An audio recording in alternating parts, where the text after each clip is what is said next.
Just testing the volume for our IT friend in the back. I learned that just like a week ago. Is this someone's water or somebody else? Yeah, I think Ed gave it to you. We are ready to start whenever you guys are ready. No, I'm okay, thank you. The battery's dead, so. So we have no recording No, we have device? no recording on the From video. the video, okay. Yes. Really? Yeah, we're making this one up. It's been around for a while. Yeah.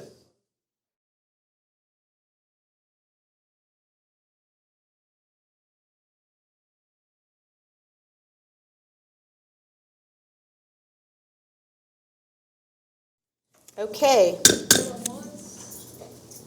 Calling to order our Borough Conshohocken Authority June meeting. Could we do a roll call? All right. Christine Bertino. Here. Jack Ambler. Here. Aparna Chibber. Here.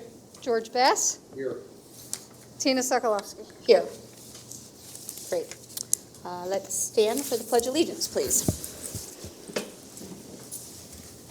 I pledge allegiance to the flag of the United States of America and to the republic for which it stands, one nation, under God, indivisible, with liberty and justice for all. Okay, this evening we've got invited guests to go over our audit report. We've got several of our normal reports and approval of the minutes as far as business goes. I see that we potentially have an executive session. Do we want to call this evening, or we do not need an executive session this evening? I'd like to update the board on the personnel. Okay. Do you want to do that before or after? I don't think there's gonna be any action, so we can probably adjourn and then do a brief executive session. Okay, Yeah. all right. So with that, I'm going to adjourn the official meeting. We're going to leave the room for an No, I executive. think we can wait till the very end. Oh, of the good, meeting, okay. because There's not gonna be any action. So just make it at the end. Okay, so we can continue with our regularly scheduled meeting. Great. Before we get started, do we have any public comment on any of the agenda items this evening or anything having to do with the Borough Authority business? Nothing came in via email? Okay. All right, so first up then on our agenda are our invited guests, which is Brinker and Simpson and Company on our 2023 financial audit. My name is Kathy Seiler. I'm the audit partner in charge of the engagement. This is Madison Hartwig. She's my right-hand person. Kathy, I just want to make sure they can hear you in the microphone. Could you come into the table? Sorry. That's all right. I feel like I'm on trial.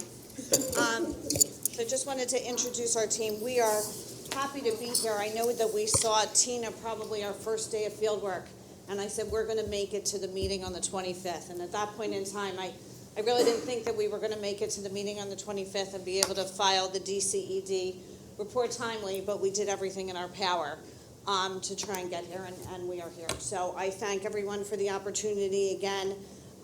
Previously, we would meet with the Finance Committee and go over all the deliverables that I'm going to go over tonight. We'd have a very preliminary meeting with the board in terms of acceptance and everything. So because we no longer have a Finance Committee, what I was going to do is go into a little more detail in terms of your financials. We had a lot of things happen this year. We had an insurance claim and a recovery. We had the stormwater acquisition, which although it did not occur until March of 2024, you incurred certain expenses in 2023 that impacted this year. So that kind of changed and delayed a little of the compliance audit with Plymouth Township and also caused certain amendments to that compliance audit as additional information came to light when we were during the course of the audit. And of course, we had the move of the administrative offices. So all of those things in 1 year is quite an accomplishment, let alone us getting the audit done. And I want to thank Shannon and Ed and Brent and Michael and Ed and the rest of the team, or Fred, sorry. All right, I'm going to start with the financial statement first. Usually I go to the governance letters, but because no one has really seen this, I wanted to go over the financial statement. If you go to page 1, you'll see our audit opinion. The second paragraph is going to discuss In our opinion, the accompanying financial statements, including the financial position, statement of financial position, changes in financial position, and cash flows, are in accordance with accounting principles generally accepted in the United States of America. In addition, we believe that sufficient audit evidence has been obtained in order to arrive as a basis for our audit opinion. Does anyone have any questions on our report letter, which goes to page 3? On page 3, we also take responsibility for the work that we performed related to the supplementary information, which we'll go over as we get to those pages. All right, on pages 4, 5, 6, 7, 8 through 10 is the management discussion and analysis. Bring to your light on page 4, the third paragraph talks about the acquisition of the stormwater sewer system. And on page 10, so I love these presentations because I always find a typo. And it gives me a time to go through it and then go back to my office. Brent, I believe the interim tag has been removed. So I will remove the interim tag from page 10 and just name him as executive director. A lot of what's in the management and discussion analysis is a summary of what's in the financial statement. Some of the notes and disclosures that you'll see in our financial statement mirror what's in the management discussion and analysis. Page 11 is basically our balance sheet. We refer to it in government accounting as the statements of net position. For the first time, you're going to see a column as it relates to stormwater and a column as it relates to sewer. Now, whether we combine everything in the future, we'll see how that goes in terms of how the authority is going to be able to allocate certain expenditures. Certain expenditures may be direct and they may be obvious in terms of whether it's a stormwater expense versus a sewer expense. Certain others may not be allocated. So for purposes of this being the first time, I segregated the stormwater activity from the sewer activity and then compared it to 2022 because at that point in time, we only had the sewer activity. If you look at the current assets, the last caption is due from stormwater. So the sewer or the entire authority was paying expenses on behalf of the sewer, the stormwater. Those are what we've quantified. So you'll see the due from the stormwater and the due to the stormwater. Of note also, you'll see inventory. That was something that Brent added this year in terms of actually having an inventory of small parts and supplies. Other than that, your statement of net position remains the same in terms of the categories. One item that you will see under restricted liabilities is the net pension liability. So that went from a net pension asset last year to a pension liability for 2023. I believe we have 5 individuals that are nearing retirement age. I would expect that liability is just going to grow in the next couple of years until they reach that retirement. Any questions here? Okay. Page 12 is the statement of revenues, expenses, and changes in net position. That's really your income statement for your traditional non-public entities or non-governmental. The big item to note and the big reason for the change, you'll see the disparity in the connection fees from 2022 to 2023. Again, very variable numbers. We just don't know during a period of time even how to budget that, so you'll see that when we get to the budget versus actual. If you turn your attention to operating expenses, 1.43 versus 1.16. I mean, that's, very, very comparable numbers. And then in non-operating revenues and expenses, we see the insurance claim income and the insurance claim expense. So what happened was we incurred expenses. We also received reimbursement from the insurance company. That claim is still ongoing, or have you completed the repairs, Ed? I'm not sure at this point in time. We're very close. We're All right. expecting next in July. Okay, so we'll see that again next year in terms of our expenses and what the amount of the claim was. And any residuals, of course, will go as non-operating. And then we also have your capital contributions of $36,000 this year versus $271 last year, which is your developer contributions to the system. Any questions here? Page 13 is your statement of cash flows. This actually is my favorite statement because it really refers to and shows you where the authority got their money from and how they spent it. And that's really the cash flows from the operating activities. And you'll see in the first section, cash received from customers. 2022 includes the connection fees. So that's where your big difference is. And again, last year we also had grant revenue, where we didn't have grant revenue this year. Any questions on that statement? The notes are on your next several pages. Want to turn your attention to page 18, where we're going to look at your cash and the breakdown in the middle of the page between your unrestricted and then your developer escrow accounts. And those are variable, again, depending on the activity in the borough. Pages 19 and 20 reflect the capital assets. We're going to talk about that in one of the communication letters. The transfers between construction and progress just means that those construction projects were finished and then those amounts were capitalized and then depreciated.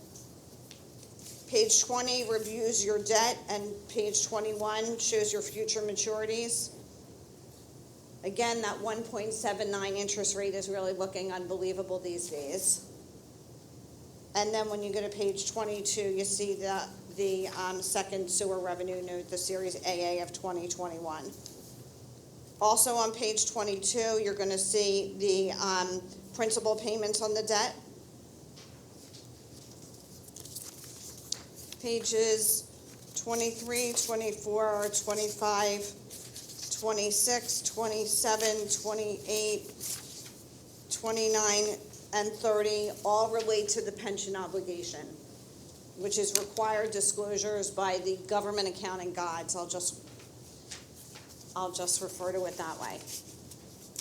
Note 8 on page 31 talks about our joint sewer treatment agreement with Plymouth Township and what they've paid and what we've received from them.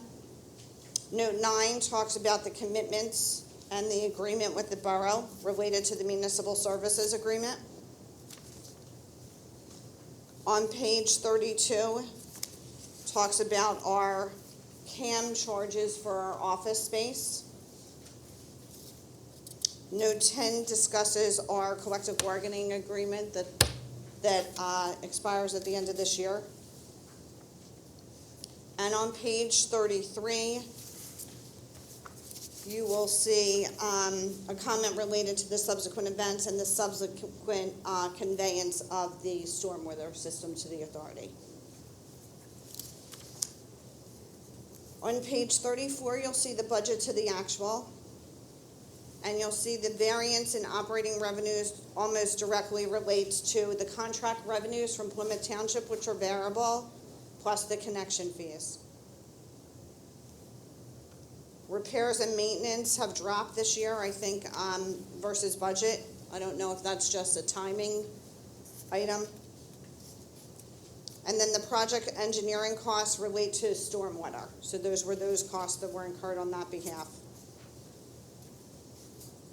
When you turn to page 35 and you see the collection expenses and the admin expenses, our budget is pretty good. You know, we were within $50,000 in both categories.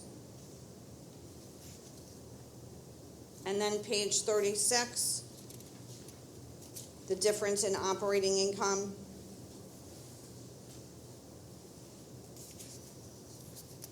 Page 37, 38, and 39 is more pension information that's required. And then page 40 and 41 will break down our general and administrative expenses and our operating expenses. And again, very comparable, 23 to 22. Does anyone have any questions on the financial statement?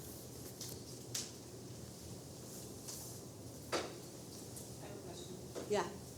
When do we have to actually file the audit as a final draft? So if you approve it tonight, I am going to meet Shannon tomorrow morning. We're going to input the information for the DCED, and then we will file that by the 30th.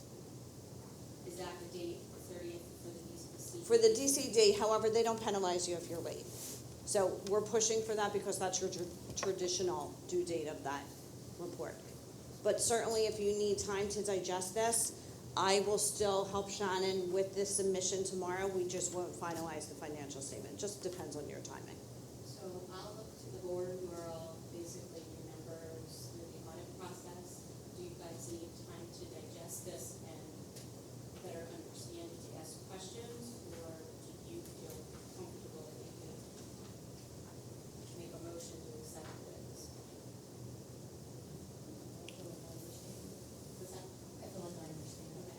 Become all right. I mean, anything on, page 36 is the only one that stuck out to me from, just from the budget versus actual. That's, you say that's primarily to do with the insurance issues on, is that, Sorry, could you guys put your microphones on for me, please? I'm sorry. What are you talking about? When you're looking at income before capital contributions, the 1301, is that what you're looking at, the difference? Sorry, on the operating income under depreciation and then capital contributions, yeah, increase in net position, just those are, budget versus actual are much different from each other, right? Yeah, but I think if you go through the components, like let's go back to page 34 and let's talk about the revenues, right? So if you look at the operating revenues, what are our big disparities? The connection fees, which it's variable. a timing issue, so you don't know. And the other one is the contract revenues, and they're based on capital projects as well as operating flow. So that again, quarterly, you're billing Plymouth based on actual. Rick Orloff comes and does his compliance audit, allocates capital, looks at the flow, so there could be a disparity. So those are the big, if you look at that, that's $360,000 of the $452,000 difference. Then if you look at the difference in your plan expenses, you have the project engineering costs, which related to the stormwater specifically, which at the time last year, when you do the budget, is October, November. So you're not really gonna know what, that was an animal that just wasn't, you just weren't aware what it was gonna cost. And theoretically, you could look at the point of you were incurring these expenses even before it was conveyed to you. So where does that really go in the line? Okay. And then if you look at repairs and building, I think what's happened is COVID, you put off so many projects. Then you ramped up in 22. What has to happen in 23? But more importantly, what cash flow allows you to make those repairs? Because right now, you don't have any borrowing capacity. So everything is really coming from operations. I totally understand that in order to make more significant repairs, what's the rate increase? And how does that, what do your constituents per se think of that, right? So let alone having a stormwater fee that they never had before. So very sensitive. Just to make a statement, the stormwater authority will recoup those costs. But the way we wrote the budget off, it's gonna be like 26, 27 until we bring our assets up in our structure, that if we have a capital improvements needed, if there's an emergency in the system. So we will recoup those funds that we spent over the last couple of years, but it's gonna be like 2 or 3 years out. Okay. Because we need to build the reserves up for how we're running with the borough, that if there's a catastrophic failure, we have capital money, funds that we can redo the repairs if something transpires. So if you're concerned about how that we expended, we will recoup it, but the game plan is in the future. So we build up our nest egg of funds in our coffers. That's what we have to do. Yep. So And I think, it's going to be a delay. yeah, and I think the other piece of the puzzle is Tina and I met, and Shannon met prior when we first started, to just go over the audit process because the board is relatively new members, new roles this year. One of the things that we will want to look to you for guidance is how do you want us to present stormwater? Theoretically, it's not really a funds, but I thought it was better information for you in terms of comparing some of your expenses to separate it out. But how in the weeds are we going to get in terms of allocating those expenses? When I was talking yesterday to Brennan and Shannon, are we going to allocate part of their salary? Perhaps not. So then when we have a column for stormwater, is that the true stormwater column?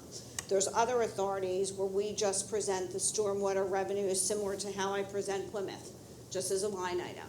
And all the expenses, we're not distinguishing whether it's stormwater or whether it's sewer. Initially, when the authority acquired West Conshohocken, one year I think we had Plymouth expenses, authority expenses, and then we had West Conshohocken expenses, because we said, okay, if we break these out, then we'll be able to budget. So it just really depends on you. I think we have the codes in our accounting system set up, but it depends on how you want to reflect it, both from a budget point of view as well as a financial statement point of view. And I think this is a new reporting for a lot of authorities because the stormwater is just coming into play, right? You're one of the first, I'm guessing, on the cutting edge? Locally, yeah. It's been happening across the United States, but Yes. locally, yeah. Yes. All right. I will make myself available, everyone. I'll pass on my card, but I'm a cell phone away. So if in the next couple of days you have some questions, just call me, and we can go over any part of it. Or if, you digest this now, and then tomorrow night you say, hey, I have a couple questions, and we want to hop on a Teams meeting or a Zoom, I certainly can do that as well. So, Aparna and George, do you feel comfortable if we just go ahead and put a motion in it? Well, hold on, Tina, because I want to go over the governance letters that are actually more important than the audit, but that's okay. I was going to ask, are you going to go over? Yeah. Yeah. Okay. Yeah, I just want to make sure that we feel that we're prepared for, okay. All right, go ahead. Thank Okay. you. So we have two letters. We have the one-page letter. Let's go through the one-page letter first. So this talks about significant deficiencies or material weaknesses that we may have identified during the course of the audit.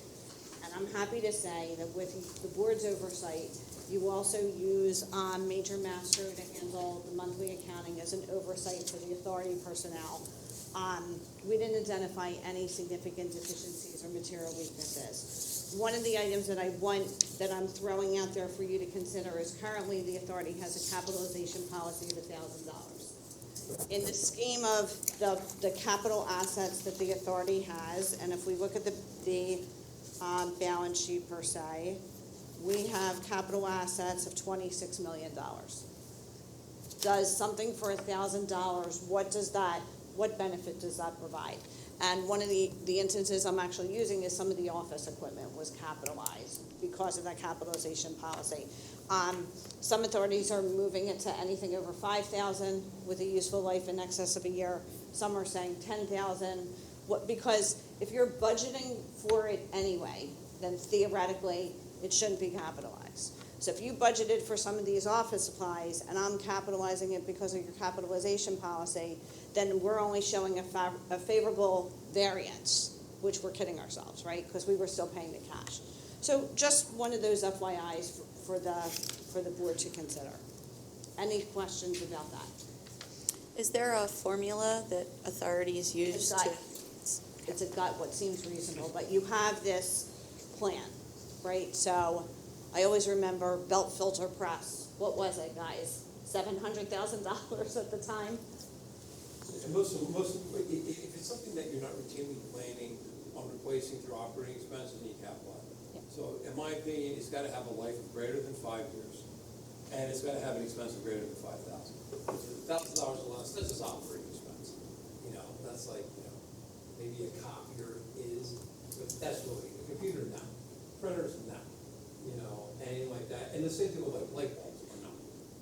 And things like that. It's gotta be something that you would contemplate bringing in a contractor to. Sorry, could you turn on your microphone for me, please? And will have a life greater than 5 years. So So- I usually use 5,000 in 5 So years. as a general 5,000's rule. been kind of that standard that people use, but Everyone's because lost, things yeah. cost more now, You can raise it to 10. can you go to 8,000 or 10,000? I go to 10. I go to 10, and I'd have it, I would never capitalize anything with a life less than five years. That's a routine operating expense that I expect to incur on a regular basis. I probably personally am more conservative, and I'm a 10-year person, But pumps fall into that 5 to 7 year. So I use 5 years because I consider a pump something that I would capitalize, and that has a 5 to 10 year life. Do we need to consider the idea that we are now kind of looking at some electronics, which then are computer stuff, which then don't have that life expectancy of 5 to 10, it has a 3 to 5? Like, I think that becomes part of your operating expense. Yeah. That's That's what I mean. running your business, so I would not capitalize that. That's- That would be, I that's put in what your I mean. operating budget, because you want to have that line item in your operating budget that you can increase, because they go up significantly or don't go up significantly, or it's harder to put that into my capital budget. And one of the I'm things. gonna borrow for that, I just wanna add, that's gonna come out of operations, I think that's what, Fred is really saying. Yep. But then when we think about that, Fred, and we think about the new technology that we're putting in, to replace a fuse is $100, to replace a board is X. Yep. Is 10,000 the right number? There may be items that are more than $5,000 that have a life of less than 5 years, but I would say are clearly a operating expense. So I think it's an and, not necessarily an or. I think it's got to be more than 5,000 and a life of greater than 5 years. Because there's things that may last 10 years, but it's $200. We're not going to put it in there. Right. And one of the things that I'm going to discuss, and sorry, I'm trying to get off of here, but is our capital budget and preparing that now, basically in July and August, so the board can approve it in September. And Plymouth, I don't want to be bringing to Plymouth a capital budget that has a bunch of things in there that are not really capital items, that we may capitalize. So, and that's why we have that meeting. But yeah, I would go 5,000 in 5 years as a minimum. And it's funny, because as Fred was talking, because I wasn't sure if he was gonna go into the capital budget, but I remember when I was part of the budget a couple years ago, and cash flow was a little tight and borrowings were capped. And we started moving items from 1 year to the next, I think it was RBCs. Yep. And we were moving the RBC project $500,000, $600,000, $700,000. That's significant. And theoretically, you're gonna borrow for that. That was part of taking into consideration where a desk, $1,500 that's coming out of operations, it makes more sense that it's part of your operating budget, and therefore we don't capitalize it. Now, easements are different. So Yeah. that's a little different animal, but that's the only other thing that I could think of that would be treated differently. And of course, the capital contribution. So when a capital contribution comes into the authority or is dedicated by Fred, gives us the dedication report, there's no cash that transpires. We are just recording the value of that and then depreciating it. So it is adding to the value of the utility sewer system. Okay. Any other questions about that? All right, the couple-pager letter, the 3-page letter. And this talks about the audit process per se. So in terms of the audit, there was a subscription-based information technology, generally GASB accounting standard, government accounting standard, really didn't have an impact on the authority, but I wanted to bring it to your attention. What I want to look at, and the bullet points are, what are the sensitive estimates that you as the authority board should be concerned with? Number one, the depreciable lives of the assets. So we just kind of talked about that. We also talked about the estimate of the net pension asset liability that is in your financial statements. That's coming from PMRS based on the MMO and your contributions. What are the sensitive disclosures? So we talked about the custodial credit risk, the sewer revenue notes, the authority's net pension asset or liability, the disclosures of the concentrations from Plymouth, the disclosure of the municipal service agreement with the borough, the disclosure of risk and uncertainties. We keep COVID in there. It's kind of the standard accounting language. And also the subsequent event of the intergovernment cooperation agreement with the borough. We counted no significant deficiencies during the course of the audit. There were no misstatements that were identified. There were no disagreements with management, a couple little hiccups in terms of how are we doing this, where's this, those kinds of things to make it to the finish line. When the financial statement is approved, I will ask a representative of the board and Vicki and Linda as well as Shannon to sign a management representation letter. There were no consultations with other accountants, no other significant audit findings, and then we just talk about the procedures that we apply to some of the supporting schedules as part of the financial statement, the budget to actual, the schedule of operating expenses. This plus the other letter, the previous letter, are required communications to those charged with governance, which is you. So I always say, if you want to put all three letters on both letters and your financial statement on your website, feel free, I would be proud. The authority has come a long way in a short period of time. Any questions? So my plan is to meet with Shannon tomorrow. We will enter the information for the DCED report. Pending approval of the financial statement, it would then be dated, and then Shannon can file the DCED report. And bear in mind, if you do need additional time, there is no penalty. I have another authority that doesn't really file their DCED report until November. So there's no tax, it's just informational and more for compliance purposes. And again, I want to really thank Shannon and Bren and Linda and Vicky, and I chased Lauren Gallagher. I think she was on vacation last week. I chased her for the legal representation letter, so I got that.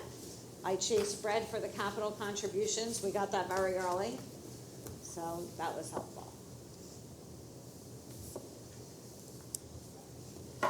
Any other questions? And I didn't know if the board was planning on establishing a finance committee meeting again. So I would ask our solicitor, what does our charter say about subcommittees? You can create them if you would like. So it's not called out as a specific committee? And there's no prohibition against creating subcommittees. When we looked in it a few years ago, when the decision was made to form the Finance Committee, we took a look at it at that time, so you can certainly do it. And with respect to the audit tonight, if you're so inclined, a simple motion to accept the audit would be fine, and you can take a vote, since it is listed on the agenda as the presentation, so. Any other questions? I have a question about splitting out the stormwater expenses and income. Is that something that we would decide tonight? In my opinion, I think that's part of our strategic plan, that we need to determine how we want the authority to run, and have some discussions related to how we look at the finances, because we may want to internally have it all broken up, but present it as a whole so that we can then make internal decisions on how we want to fund and operate and do those types of things. But I think from a strategic planning perspective, I think that's what we probably have to work towards. And I also forgot, you got a new software system this year. So with that, your accounting system gives you that ability. Harris gave you that ability as well. But internally, your internal groupings, per se, could be different than the financial statement. And again, as part of the planning of the audit, in reaching out to Tina this past year and going forward, we can discuss what you want the financial statement to look like. Thank you. So I think we did away with the finance committee only because there were only 3 of us, so we figured we'd sit in a room together and learn it together. Now that we're a full board, I think we could determine whether or not we want to have that committee back, if anybody wants to make that recommendation as we plan for our future. Yeah, there's nothing that has to be decided tonight. That original finance committee evolved over time, just because there were some that wanted to get more in the weeds and get a further understanding of where the numbers are coming. We're a small board, and it is helpful to have all the information, so unless others feel strongly about having separate committees, it's helpful to know. Yeah, I mean, we only meet once a month, so an ad hoc meeting is not necessarily a burden Right, for we can me all- yeah. specifically. Right. Yeah. Okay. Sounds good.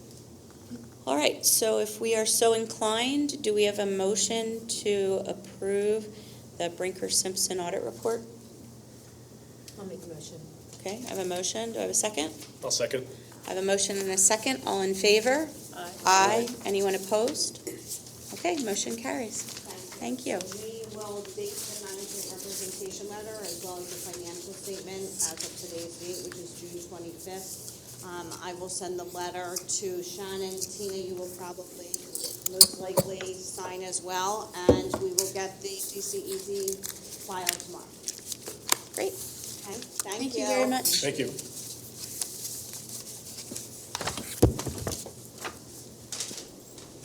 Okay, moving on to the next item on the agenda, approval of minutes for the May 25th authority meeting. Did anyone have any questions about the minutes? Hearing no questions or concerns, could I have a motion to approve the May 25th, 2024 meeting minutes? I'll make the motion. I'll second.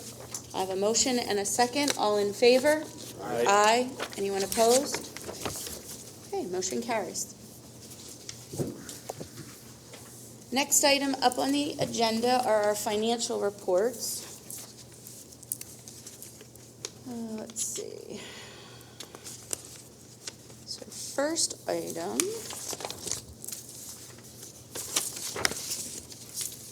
is to accept the accounts payable dated through 6/20/24 in the amount of, sorry, lots of pages here, and small font, $569,451.81. Does anyone have any questions about the bills paid in that? I just had one on the, on page 7, under the total sewer funds. I'm not sure if I'm reading that correctly. What's the 548 there? 548,000? So Shannon, this was the question that I had for you. Okay, so The report looks a little different now, so it kind of falls in under the net invoice amount. yes, so the 548,000, hang on one second, let me get there. So the 548,000 is the main sewer invoices. And then there's another subtotal for the escrow fund, which is the money from all of the escrows. Okay. Okay, that makes sense. And then that gives you the total. Awesome, that makes sense, thank you. I have a question. I just noticed that as we pay AT&T, Comcast, and Verizon, AT&T is mobile phones. So yes, AT&T is the mobile phones. Comcast is the internet and the voice phones. And Verizon is a small bill. I believe that is for, one second.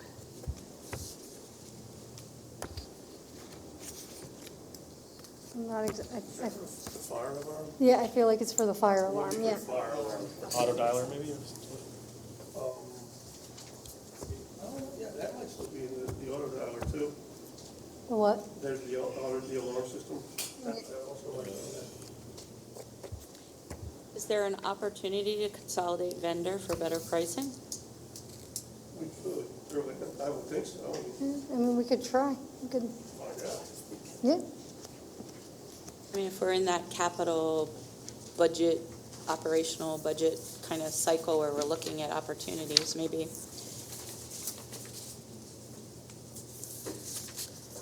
I have a question on page 3, the Geiger pump and equipment, CoStar's flood restoration, 91,000. That is the money that we would get reimbursed from, correct? Yes, Yes. yes, That's for the control panel, the new control panel. that's correct. And then Instaform Technologies, the payment for work completed 12/31/23 for sanitary. Do we not do accrual accounting where we would accrue the cost in the fiscal year, or because we were in the middle of multiple systems, it was just easier? We do try to do the accrual accounting. This was actually the payment for the little bit of work that was done, right? On the liner, yes. On the liner project. Okay. So That actually, I don't even know as if it's still done. Some of that money was held because they haven't completed all the punch list. We, however, have to submit to the CFA technically prior to August 1st, but they have questions, they need to process it. So we are processing that payment for them now. We still have some additional monies and work out that I'll discuss in my engineer's report. But that was originally processed in February, the recommendation letter, and basically just held until they got some items completed. Now we're at the point where I need to get it processed so I can complete my grant. So it is part of the grant. Yes, it's a grant reimbursement, and that's why we're paying it tonight, so I can get reimbursed, submit for the reimbursement. And then the, page 5, the loan interest dues, is that one time annually?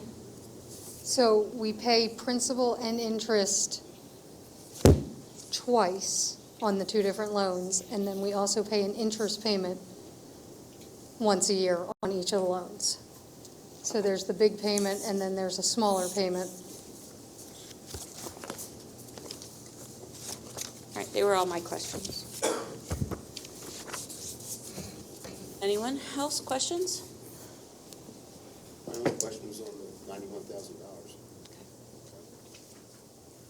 All right, hearing no other questions, I need a motion to approve the expenses at $569,451.81. I'll make a motion to approve. I'll second. I have a motion and a second. Could we do a roll call? Sure. So Christine Bertino? Yes. Okay. Jack Ambler? Yep. Aparna Chibber? Yes. George Bass? Yes. Tina Sokolowski? Yes. Okay. Motion carries.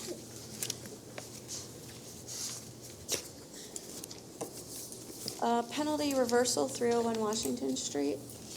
Yes. Didn't we talk about that a little bit? So we could talk about, so 301 Washington Street is Londonderry.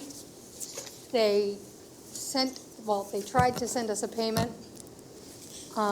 April 10th, and we never received it. They didn't get it back, so they're asking, they did submit their payment finally after I sent them a letter. They're asking for their penalties to be removed because they did attempt to pay. Are they paying online or are they paying with a mail check? Check. So maybe if they want to pay online and set up an account where it's all done electronic, I can suggest that to them. that would be. They had proof. They had proof. They did not send me the proof, but they said that they cut the check on April 10th and mailed it. What is the proof? Right, so they showed Is their it like proof, a but did they register? have proof? They did not send that to me. But it said in there, after having their treasurer do the research, they determined the check had not been cashed. Right, So that's their proof? right. I'll have to try that one. It doesn't work. Just so you know, it doesn't work. How much was the fee? $1,300 and some change for both of them. That was the late fee? The late fee, yes. Have they ever been late before? No. They're usually on time.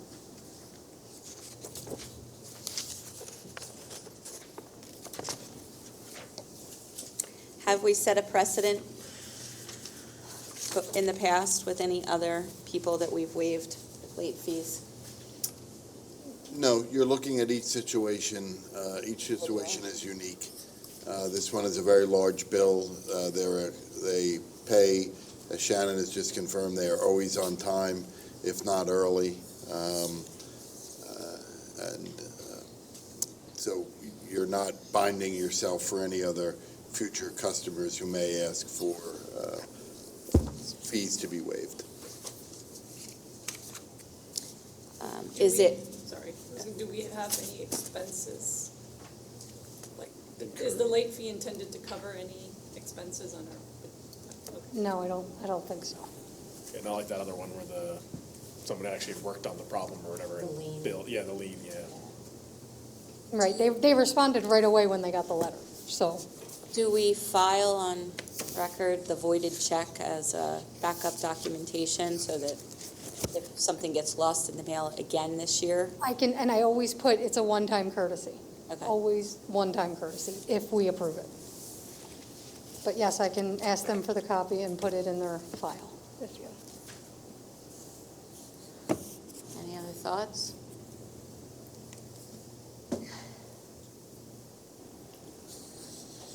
Go ahead. I'm usually tough about this, but if they've ever been late before, then, I don't have a problem letting them slide on this. Okay. I want somebody.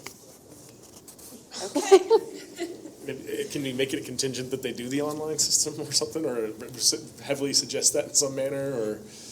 I think once we get the legal review of all the documents, that's really where we need to move everyone towards. Yeah. The U.S. mail is just not meeting the needs of its users these days. Is that a nice way to put it? I agree. Very diplomatic. All right, so do I need a motion to waive? Yes. Okay. So what I'm looking for is a motion for penalty reversal for 301 Washington Street. So, I was going Go to say, ahead. the first one is $1,360.65, and the second one is $1,330.16. And why are there two? There's two different buildings, Two different buildings. So it's really 2,600. really 2,600. All right. I'll So make the motion. I have a motion and a second. All in favor? Aye. Anyone opposed? Motion carries. Thank you. Just going through the rest of the financial reports, were there any questions about revenues or escrow summaries or anything from anyone? Okay, hearing no questions, could I have a motion to accept the financial report? I'll make the motion to accept. I have a motion and a second to accept the financial reports for, I guess, June? May. June May. of 2025. May. These are May financial Yeah, reports. they're May, yes. Okay. I have a motion and a second. All in favor? Aye. Anyone opposed? Motion carries. All right. Next item up on the agenda is our solicitor's report. Thank you. We have one action item this evening, but before I get to that, for any of you who are wondering who the young woman sitting in the audience is, this is Carson Francis. Carson is interning with our office this summer. She's interned with us previously when she was in college. She graduated college in May and will be starting law school in the fall. So we're getting Carson out to all of our meetings so she can see what it's like, and I tell her each time, this is my favorite board of everyone, so. You say that to But all. I only, I mean it when I'm here, I mean it when I'm here,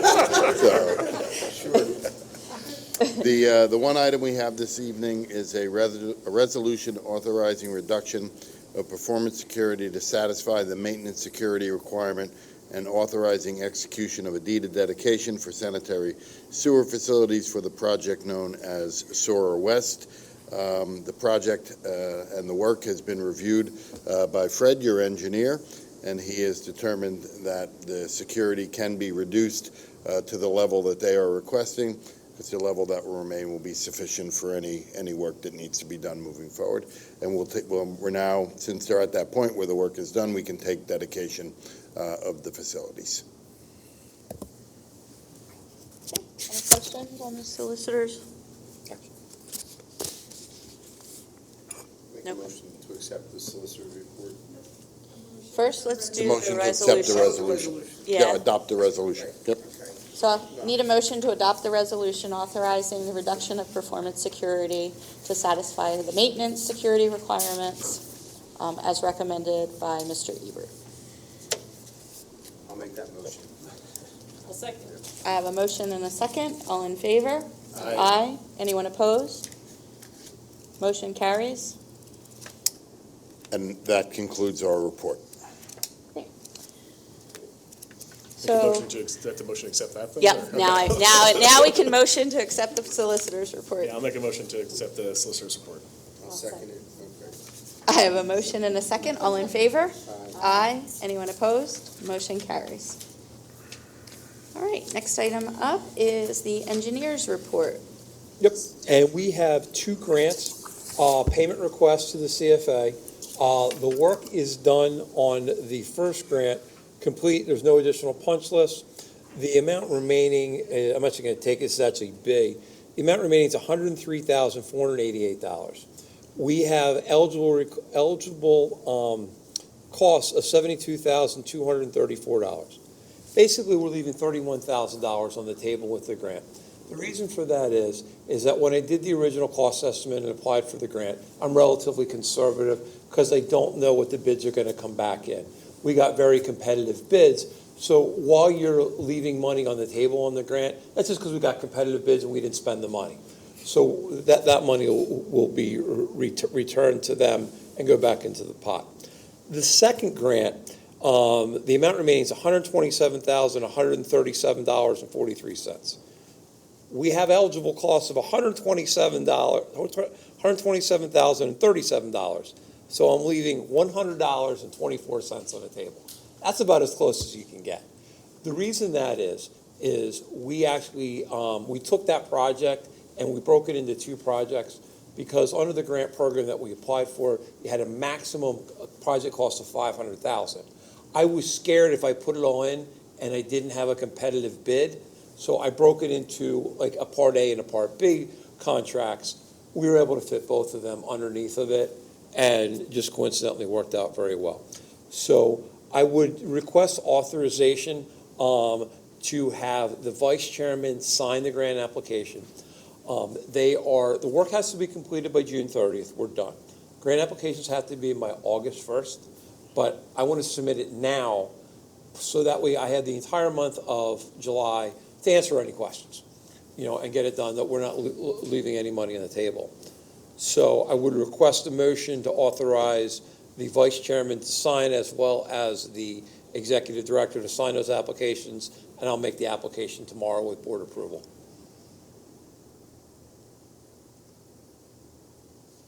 Okay, so you need a motion for the signature authority on the grant applications. Do you Yep. also need a motion for the payment requests? Figures? No, well, that, you could if you so chose, to include that in your motion, but there are 2, and the grant ending in 291 would be a request in the amount of $127,037.19. The request for B in the number ending 831 would be for $72,234.34. And we don't think that there's any other invoices between now and the end of June. We've been scraping them. I will say that we're done with that. We're done with all the costs.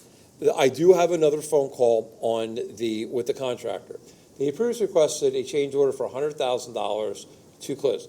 I denied it. They have come back, and we denied it twice, actually. They've come back and said, well, we'll take 50 cents on the dollar. I said, I will listen to you again, but the answer is going to be no from our board. If they didn't take 100%, they're not taking 50, their work wasn't eligible. You spent 9 days cleaning and doing something that was part of your basic scope of work. I can't use public money and pay you because you're inefficient. And if you underbid a job, that's not my client's problem. That's your job to properly know and understand. If you would have come to me while we were doing the work and said that there's no way anybody could have done this, the pipe was half full of grit, it wasn't. And the reason I also say that is that in previous contracts, I did the section upstream and downstream. They had no problems. You have a problem in the middle. As I said, we got very aggressive bids. If they underbid it, that's not a reason for our people to pay more money. So I am going to listen to their higher management, and if they have some new thing, I will come back to you. But they haven't tried it in their first 4 presentations. But, so that would be the only possible thing. And even though we have money left on that grant, I still don't give money away because if you don't earn it, just because it's a grant. That's not a reason to pay a change order, in my opinion. So the answer is no. I don't see there's any more costs. There will be some minor punch lists and maintenance, but you have that with anything. So, I don't want to risk $190,000 for me to throw $500 more of engineering fees on potentially. Is there any chance they're gonna come back again and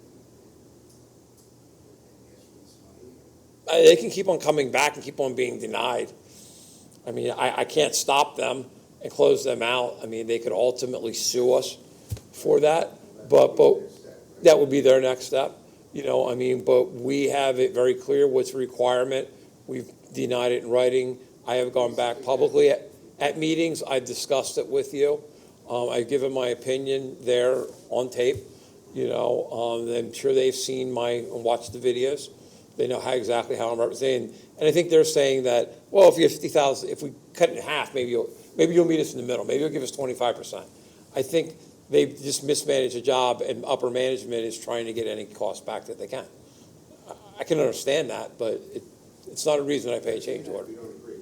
Yes. Neither do I. Yeah. So keep on lowering it down to the point where it's a nominal thing. Doesn't make it right or not, So. So I think we need a motion for those. Or it has to be a legitimate change in scope or legitimate work that wasn't, contemplated, change of conditions, not something nobody could have seen. But the other reason is, as part of my bid, we videotaped the inside of this pipe. So they had a video of what was inside of it when they bid on it. It didn't material change. Now, if we had a video and it showed like nothing, and then they go to do the work and it's half full of grit, I would have had a totally different opinion than you, and I would have said, listen, I reviewed the video, that's what they bid on, there was a skim layer of grit, they came back, they did it, I don't know where that grit came from, construction or whatever, but it's now 6 inches, this is a legitimate thing. 9 days to clean 1,000 feet of pipe? I could do that with a shovel. And they're using, it should take a day at most. So I will listen again to see if there's some facts that I'm not aware of. Why aren't they just doing it? Oh, it's already done. And they didn't notify us. So a year after they did the work, they came back and said, oh, here's a change order for what we did, not a year, for what we did 6 months ago, and we never told you that it was extra work. And we never put you on notice that it was additional scope. And we kept on writing them letters of, you guys are behind, you need to get this done. Because, you're walking down Washington Street, anytime you're bypassing flows near a treatment plant, it's caused that. So they came back, basically, I think what happened was they submitted all the payment requests, we did it, they then got all their labor costs in, and said, oh my God, we lost money. What are you gonna do? Well, it was a lot more. Well then, if it was a lot more, then it's a legitimate change order, then they should pay you. And I think that's what we're caught.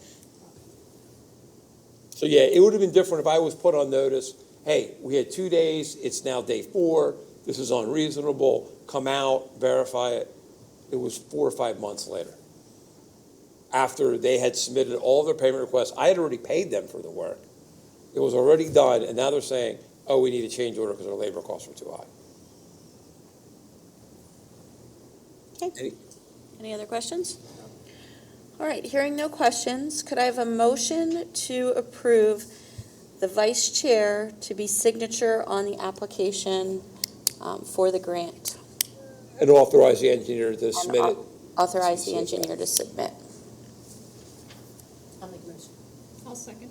I have a motion and a second. All in favor? Aye. Anyone opposed? Motion carries. Also on the table is a motion to approve payment request number 3 for grant C 000074291 in the amount of $127,037.19. And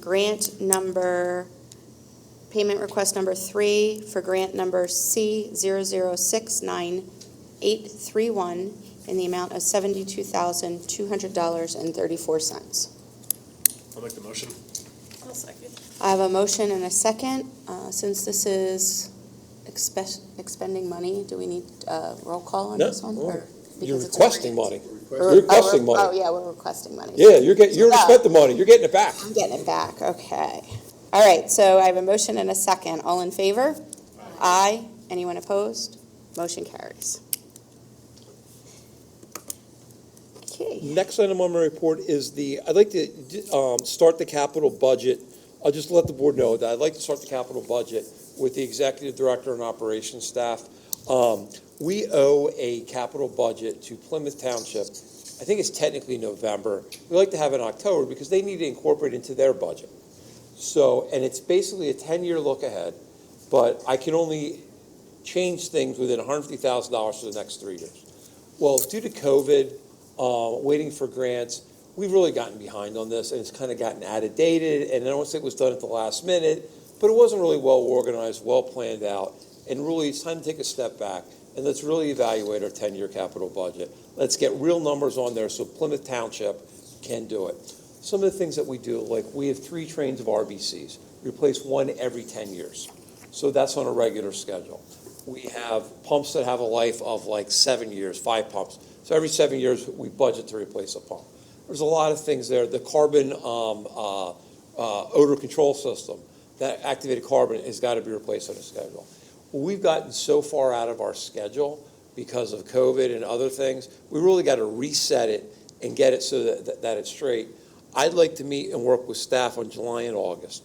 My goal would be to present it to the authority board in September with the ability then to either after our September meeting but to get it to Plymouth in early October, allow them to review so that we're way ahead of our November date. Because what ends up happening, if I give it to them in November, they're just jamming it into their budget. They don't have a question to ask questions, and that way I can come back to you, if they meet early in October at an October meeting and make any adjustments, and it can be adopted prior to November. So I'm just kind of giving you a heads up and informing you that that's the process unless the board has a concern that says, no, don't do it till the last minute. Which I don't think we would be doing, but it is going to be a little bit more of an effort this year. Steve Clark and I, the former executive director, we spent a lot of time on it and really refined it about 7 years ago. And it was kind of been on autopilot. Now it's time to dig back in and really get this thing back in schedule and see how do we shift things so that we are on our regular schedule going forward. Next item is, we had already gone over the Sora West, but they completed everything.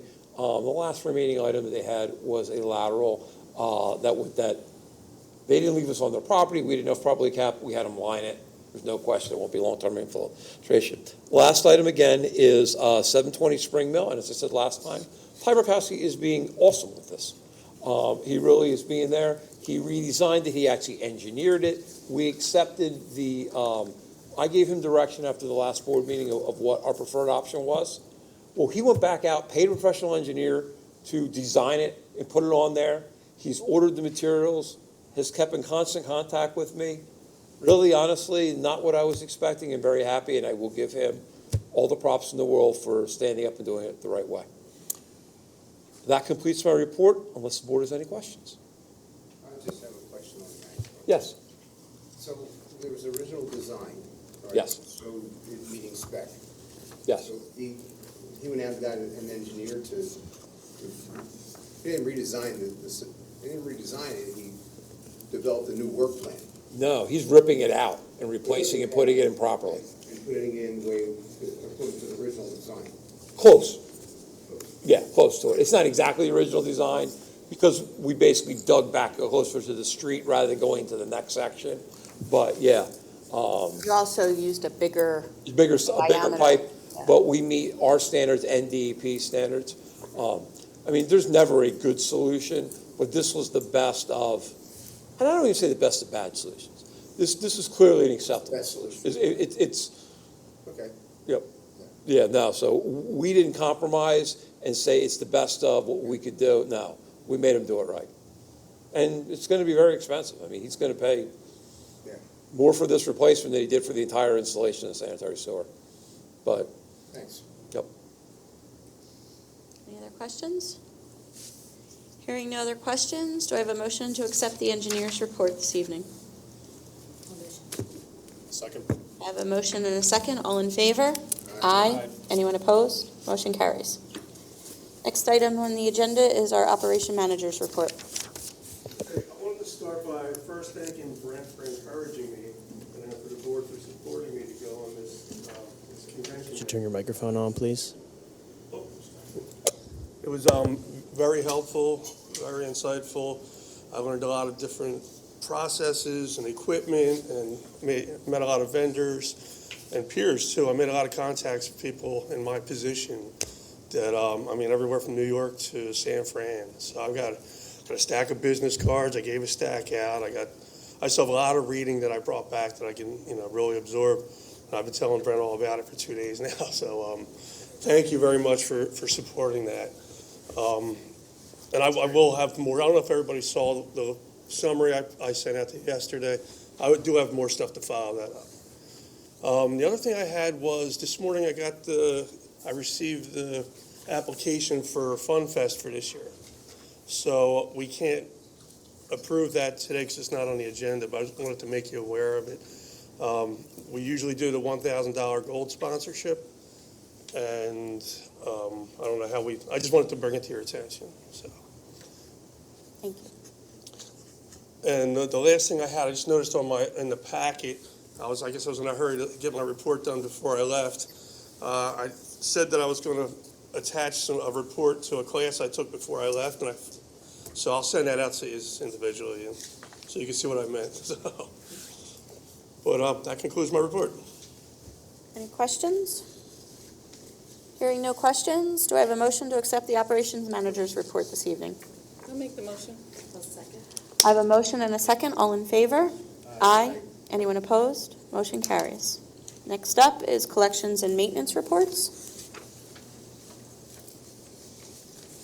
So there is not a collections report this month. There's Okay. only a maintenance report.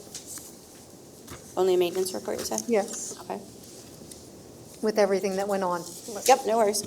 So we will have that as a follow-up item in a subsequent It'll be upload? added to next month's report. Okay, yes. thank you. Then could I have a motion to accept the maintenance supervisor's report? I'll make the motion. I'll second. I have a motion and a second. All in favor? Aye. Anyone opposed? Motion carries. And now we have the executive director's report. It's very minimal at this point in time, other than, I said last month, we've been continuing to work on, we got a review from our Pennsylvania Rural Association on our evaluation of our rates. Preliminary, I think is, the board should know, is if you look at our rate structure right now for the next 2 years, 2025, 2026, we're a 9% increase and a 9% increase. Pennsylvania Rural, as Shannon met up, gave us a free analysis since we're a part of that organization. It's fair to say that their analysis was a 75% increase from 2027 through 2031. Just to let you know, I was not shocked. The gentleman, when he presented it to us, said, "Am I sitting down?" I know Shannon was shocked. I anticipated this. We are continuing to evaluate it in conjunction with everything that Shannon and I have done, reviewing every aspect of where our cash balance is going to be. For me, as Fred said, we even look at our capital fund on where we stand with our current capital funds and where we stand in the future. Preliminary to 75% with a 15%. I'm just giving a preliminary. I think it's necessary. Everyone knows this. You're looking at the next phase for a 5-year, 15% a year through 2031 to subside with everything that's going on from the capital fund and where we stand to support our cash funds. As you're aware, we are taking our capital that we get from our hookups that pay for our loans at this point in time. If you recall, a year ago, we were basically down to almost zero in cash as of a year. If you look at our funds right now, we're at 1.5 million. So we are systematically getting our cash reserves up, but we do have some projects that are required that we need to do as we move out. They might have to move out a little in the future, but the goal is to sustainability by 2031, 2032, that we'll be fiscal responsible, that we're handling our capital investments for the future. It's, we're doing it by system. That's what the game currently is. Shane and I have been working on this back and forth basically for the last 2 months, evaluating every aspect where we're going to stand with cash, where we expect, even though you know we're currently negotiating with the we're even looking at that evaluation. So that's just a quick snapshot. We're not making any decision. I just want to realize where we stand, and I'm looking at that far in the future, 2031, 2032, where we need to be. And we'll be sustainable for that. It's just going to be, and our rates are slow, but we don't want to do anything that's not correct to how we set ourselves up in that early 2030. So that's a quick snapshot. So that's where our strategic planning is going to come in really important. So I think the first phase is Fred being able to look at that capital report. I know we moved a bunch of things around over the last couple of years to try and fit it within that schedule to help Plymouth and to help, but I think we have to remember ourselves and from a strategic planning perspective, not only look at what our current funding is to support what we have today, but what are other opportunities that are out there that could bring in other revenue sources. So we've touched on that over, the year or so of other opportunities. But I think going to these meetings and finding out what else we have the capacity to be able to bring in to help kind of lower that burden that's put on the ratepayer specifically is going to be important for us. Because, so far, you guys have literally the last 5 years, and almost since I've been your engineer, almost all of your capital projects, besides the odor control and the RBCs, were paid for by grants. You can't always rely upon grants to pay for everything. What I like to do is the next step with some of my more rural townships that are not as sophisticated as you guys are, is I take their capital budget, and then I do a cash flow analysis right underneath it, and say, this is how much you're putting away into your capital savings account every year. Do you have enough money to pay for all these, or do you have to take a loan out? Because you got these projects that you can't push out. You're not going to have time to accumulate that cash. And the unknown here and we've been very fortunate with large developments that have come through. Multiple $1 million in tapping fees over the last couple of years probably won't be there. So that might be something that once we do the capital budget, then it goes over to Brent and Shannon from a cash flow, and for you as a board to say, all right, Fred, I understand what you want to do and when you want to do it and why. It goes back to you to say, can we afford it? Or what do we have to do to afford it? Or do we take a loan out? How do we fund this? And that's where it goes really to the board. And we already looked at Fred's capital budget for last year, and we put those dollar amounts in with escalating because of inflation already in there. And based upon this, when we gave it to Pennsylvania Rural and how we developed it, do all our graphs and analysis spreadsheets, we plugged in place already that we can do our projects with this rate structure. And then we have to plug in place the pension liability that we just heard about, along with the collective bargaining agreement that we need to negotiate, which is a multi-year deal. So we got to kind of stack all of this to really understand where that all is coming in and then how it's being funded. So that's kind of what you and Shannon are going to really need to be. Really throwing I've been throwing a lot of data at her and taking his plan from last year and trying to plug and play this. And again, Fred's been very successful with his grants. We did not put successful in that. And it depends on how we go out, be aggressive with our grants. Conshohocken's been unbelievable, knock on wood, how successful you guys been here. It's been unbelievable successful. So that's basically a snapshot for that. We'll continue as we migrate to that, and Fred and I and our team will meet on the capital budget over the next couple of weeks. And we'll even plug, if he sees something different, we'll plug that in the plan. And then Other than that, there's not much to say, other than, I can't wait till our primary setup is complete. And that will help us out with solids handling more. We continue to track with our budget and that. Other than that concludes my report, and I would like to have a short executive session as well for personnel matters. I have a question.